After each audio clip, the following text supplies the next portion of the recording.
Hello and good morning, Samuel. How are you doing? Good morning. How are you? Absolutely fantastic. I got to start it off with a child's question, only because the child in me wants to make sure that I'm on the right page.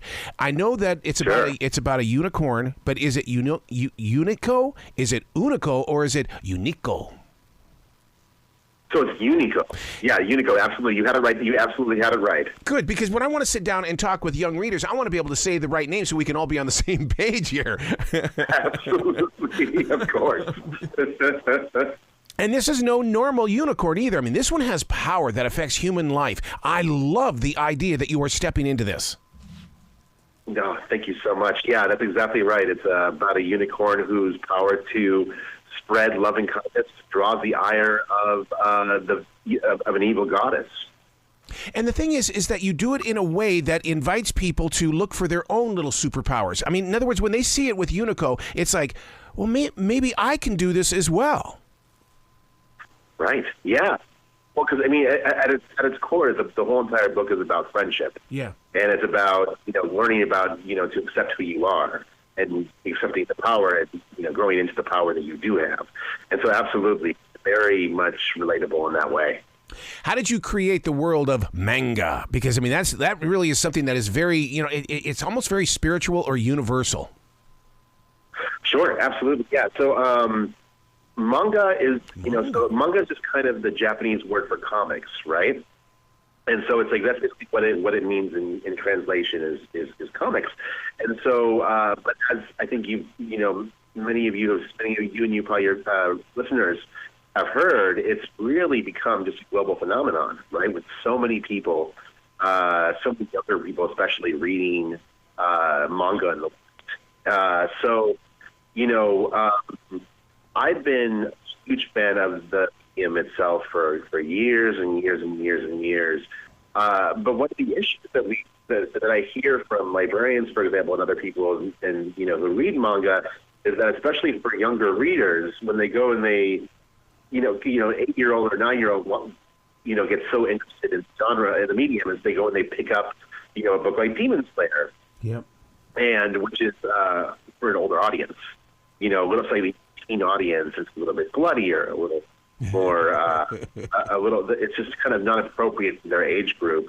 And so kind of what we're doing here is we tried to create a story that has all the manga hallmarks while being for a younger audience from 8 to 12.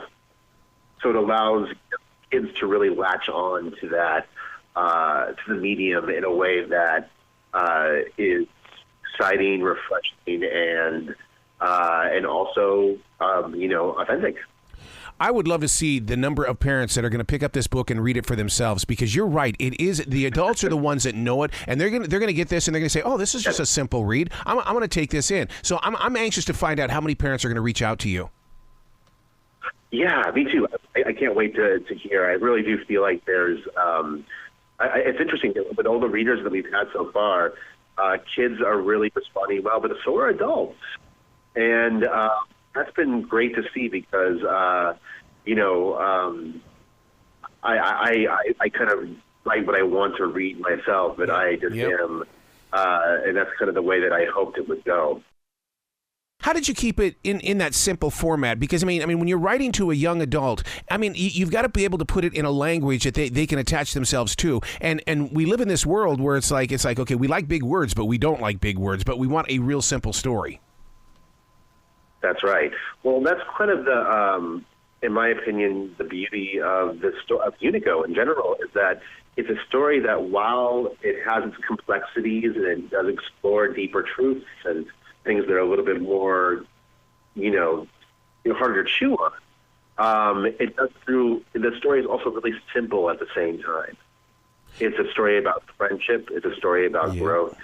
It's a story that's classic and timeless in that regard. And that's a testament to, where it comes from. The fact that it was created as a story for kids about a character who is experiencing a lot of difficulty. Yeah. I can totally see this having a lot of merchandise involved in it. Are you going to jump into that, T-shirts and little figures and things like that? Because, I mean, when once people attach themselves to this story, they're going to want to hold on to something.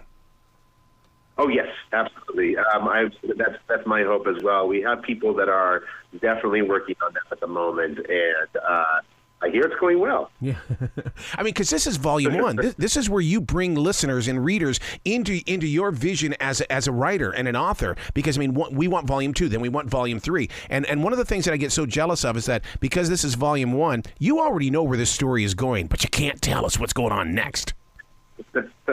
It's a big secret. Yeah, exactly. Yeah, no, but it's one of those things where actually it's really funny. I have been asked by a couple of kids in particular, like, so what happens in volume 2? Yeah.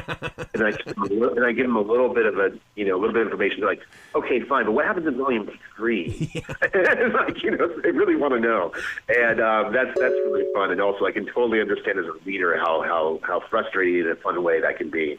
Yeah, because they've got the courage to ask those questions where an adult would go, okay, I'm gonna wait, I'm gonna patiently wait for it. But no, kids will look at you directly in the eyes and they'll bring out that question.